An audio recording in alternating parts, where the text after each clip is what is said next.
اعلیٰ حضرت بریلوی فرمایا غم تازہ کرنے کے لیے کربلا بیان کرنا حرام ہے. ادھروں تیر چلے آتے, ادھروں تیر چلے آ, ادھروں تیر چلے. اعلیٰ حضرت فرمایا غم تازہ کرنے کے لیے کربلا بیان کرنا حرام ہے. اور آل بیت کی مظلومیت بیان کرنا کہ وہ کر کچھ نہیں سکتے تھے, یہ اس طرح بیان کرنا آل بیت کی شان, یہ بھی حرام ہے. بس ایک کوئی گل ہے جیڑی امام زین العابدین دیا بیڑیاں ویکھ کے ہتھ کڑیاں ویکھ کے انہیں رویا بندہ, آپ نے اشارہ کیتا بیڑیاں بھی ٹوٹ گئیاں, ہتھ کڑیاں بھی ٹوٹ گئیاں. آپ فرمایا اون نہ کر, قوت ہوندیاں زور نہیں لایا, بیٹھے من رضائی. بس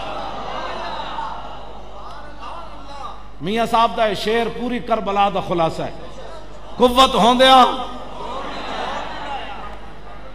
کیوں جی, کی خیال ہے؟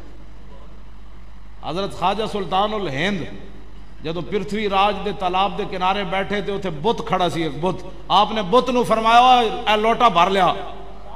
صدیاں بعد جنہ دی نسل چو سلطان الہند بت نو چلا سکتے ہیں, کیوں جی؟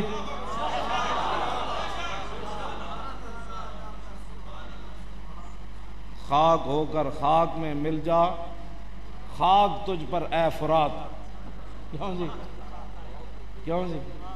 حضرت سائیں توکل شاہ امبالوی مسیتی دے وچ بہ کے سامنے جناب شاتوت دا درخت تے آپ نے مثال دیتی, فرمایا جنت وچ ایک درخت ہونا ہے جڑا ایڈا وڈا ہونا ہے, 500 سال جنتی اتے تھلے چڑھے گا تے پھر پھل توڑے گا.